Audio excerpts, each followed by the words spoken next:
Hello students, आज का जो टॉपिक है वो रिएक्शन इंटरमीडिएट है।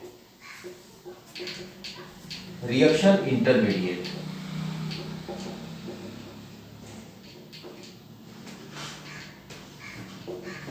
Reaction intermediates. देखिए, रिएक्शन इंटरमीडिएट क्या है? ये जो भी ऑर्गेनिक रिएक्शन होते हैं उसमें पहले इंटरमीडिएट, इनके माध्यमिक बनते हैं, इंटरमीडिएट बनते हैं। अब कितने प्रकार के इंटरमीडिएट हैं? देखिए, मैं आपको बताऊं कितने प्रकार के इंटरमीडिएट बनते हैं। फर्स्ट,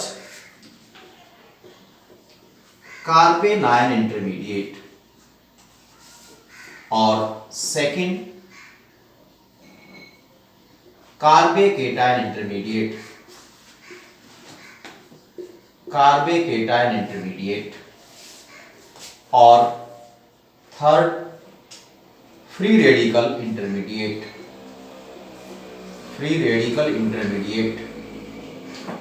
फोर्थ, 12th तक ये पढ़ाए जाते हैं, लेकिन और कुछ जो इंटरमीडिएट होते हैं, नेक्स्ट ये बीएससी एमएससी पढ़ाए जाते हैं, कार्बीन इंटरमीडिएट, नेक्स्ट नाइट्रीन इंटरमीडिएट, और नेक्स्ट बेंजोइन इंटरमीडिएट, और last yield intermediate, yield intermediates. तो ये इंटरमीडिएट जो भी हमारे ऑर्गेनिक केमिस्ट्री में जो रिएक्शन होते हैं उनमें सब में इन इंटरमीडिएट का फॉर्मेशन होता है।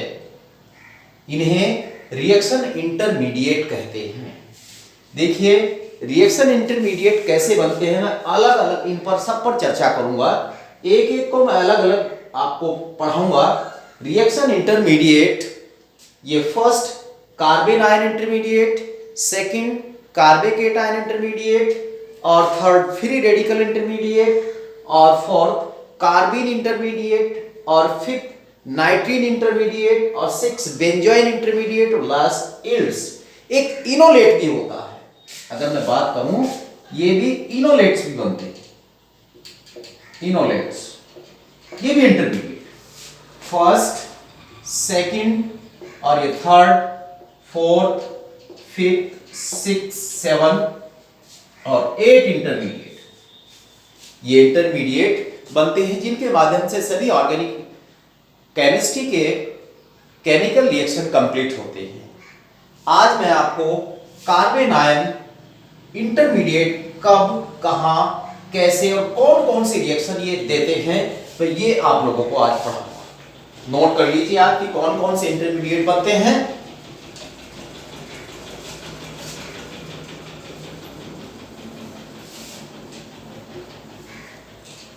First, carbanion intermediate, carbanion intermediate. जो कार्बेनायन इंटरमीडिएट है, ये होते क्या है और ये बनते कैसे हैं, इनका फॉर्मेशन कैसे होता है? देखिए, इनका फॉर्मेशन कैसे होता है। सबसे पहले यदि हमारे पास कोई कंपाउंड दिया गया है ये, और जो रिएजेंट है वो बेस हो, रिएजेंट बेस हो, अगर हमारे पास रिएजेंट बेस है तो यहां कार्बेनायन इंटरमीडिएट बनेगा।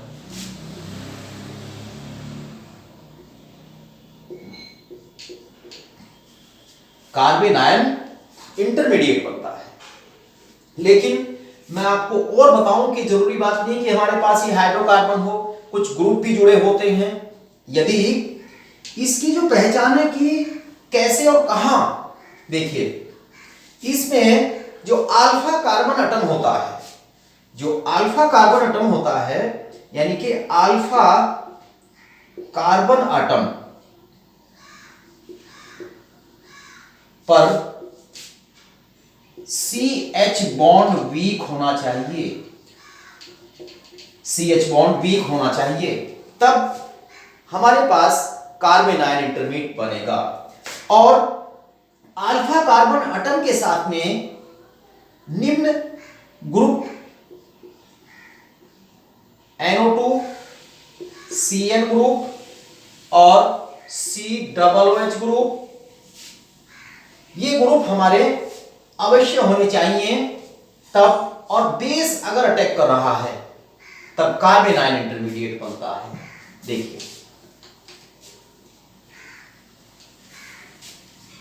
हमारे पास कंपाउंड है CH2 डबल बॉन्ड CH और NO2।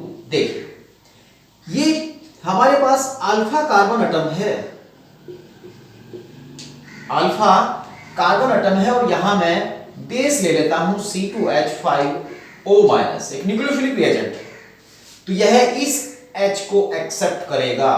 देखिए मैं दिखाता हूं आपको, यहां हमारे पास ये H है, इसको इलेक्ट्रॉन देगा तो ये बॉन्ड ऐसे इलेक्ट्रॉन इसका वापिस हो जाएगा। CH2 single bond C double bond CNO2 minus, ये हमारे पास कार्बन आयन इंटरमीडिएट है। अगर मैं कार्बन आयन इंटरमीडिएट की बात करें तो कार्बन आयन इंटरमीडिएट पर एक लोन पेयर इलेक्ट्रॉन होता है, एक नेगेटिव चार्ज होता है और एक लोन पेयर इलेक्ट्रॉन होता है। जब लोन पेयर इलेक्ट्रॉन होता है तो लेविस बेस की भांति काम ये करता है, लेविस बेस की तरह काम करता है, और इस पर जो हाइब्रिडाइजेशन होता है वो sp3 हाइब्रिडाइजेशन होता है। अगर ये हमारे पास वीक बॉन्ड है तब कार्बन आयन इंटरमीडिएट होता है। अब बात करते हैं CH single bond C double OH, अगर यहां पर बेस है तो C माइनस और C डबल OH, इस तरीके से हमारे पास कार्बन आयन इंटरमीडिएट का फॉर्मेशन होता है। अब बात करते हैं reaction of carbon ion intermediate. कौन कौन से रिएक्शन कार्बन आयन इंटरमीडिएट देता है? कौन कौन से रिएक्शन कार्बन आयन इंटरमीडिएट देता है? Number 1 addition reaction, addition reaction. Number 2 substitution reaction, substitution reaction. Number 3 elimination reaction,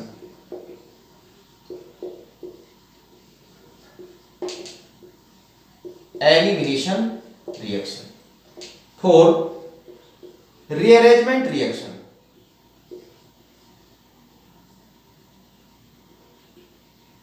rearrangement reaction.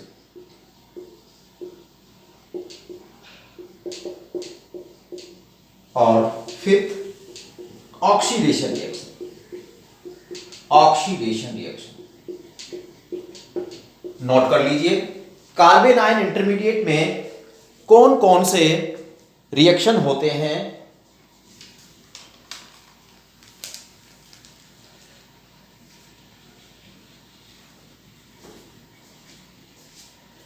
First बताता हूं आपको कि addition reaction carbon ion intermediate बनता है कहां कहां होते हैं।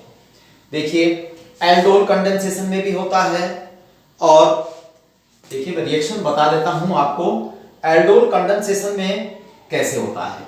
देखिए हमारे पास CH3 C डबल बॉन्ड और सिंगल बॉन्ड H, ये देखिए ये हमारे पास H2H को मैंने बाहर लिखा है, यहां मैंने बेस लिया है, ये बेस लिया है तो इस हाइड्रोजन को एक्सेप्ट करेगा, equal to CH2 single bond CHO minus, ये कार्बन आयन इंटरमीडिएट का फॉर्मेशन हो गया है। और ये अगर CH3 C double bond O single bond दूसरे ही अपने मॉलिक्यूल पर अटैक करे माइनस CHO, तो ये यहां अटैक करेगा, ये बॉन्ड ओपन। देखिए CH3COH CH2 CHO और H, ये जो बेस ने H लिया था तो ये H प्लस यहां इसको प्रोवाइड करा दिया जाता है। देखिए ये एल्डोल कंडेंसेशन में एडिशन रिएक्शन में भी कार्बन आयन इंटरमीडिएट बनता है। नेक्स्ट बात कर लेते हैं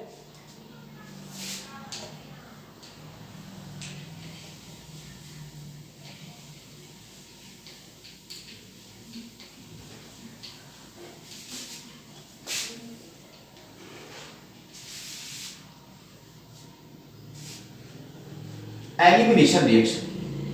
देखिए एलिमिनेशन रिएक्शन में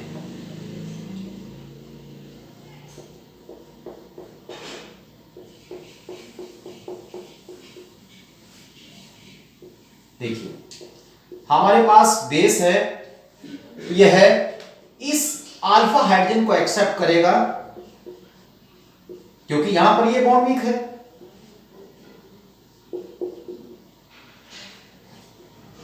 CH माइनस F और रिजोनेंस के अकॉर्डिंग CH माइनस CH2 और F। देखिए क्योंकि ये जो कार्बन आयन इंटरमीडिएट ये स्टेबल है, ये सेकेंडरी कार्बन आयन इंटरमीडिएट ये स्टेबल है, मैं बताऊंगा आपको। और minus F elimination reaction CH double bond CH2 CH double bond CH2। अब सब्स्टिट्यूशन रिएक्शन की बात करते हैं। सब्स्टिट्यूशन रिएक्शन की बात करते हैं। Malonic ester CH2 C double O C2H5 और C double O C2H5 base C2H5O is equal to एक H यहां से देखिए एक्सेप्ट करेगा, इसको अटैक करेगा, ये बॉन्ड यहां आएगा CH minus C double bond O C2H5 C double O C2H5। और यदि हम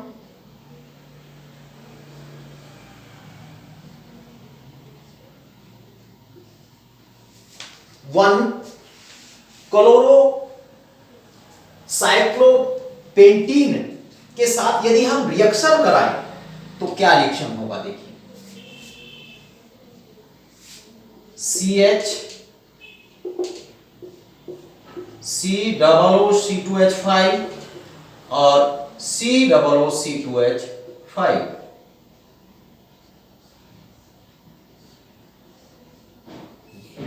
ये हमारे पास फाइनल प्रोडक्ट बन रहा है। तो प्लस एक Cl और प्लस एक जो बेस ने लिया था वो HCl, ये सब्स्टिट्यूशन रिएक्शन शो करते हैं। नेक्स्ट देखिए अगर बात कर लेते हैं स्टेबिलिटी की, CH3 नेगेटिव और CH3 CH2 नेगेटिव और CH3 single bond CH3 CH negative. देखिए यहां ये अधिक स्टेबल है, यानी कि CH3 माइनस 1 डिग्री और 2 डिग्री और 3 डिग्री, इस टाइप से इनका जो स्टेबिलिटी जो कैरेक्टर होता है ये होता। क्यों? क्योंकि देखिए जिसका भी पीके वैल्यू कम होगा, पीके वैल्यू कम होती है, लेस होती है than the high stability of the carbon ion intermediate. तो इसकी जो पीके वैल्यू है वो लेस है, इसलिए यह स्टेबल होगा और 3 डिग्री बहुत कम स्टेबल होगा। धन्यवाद।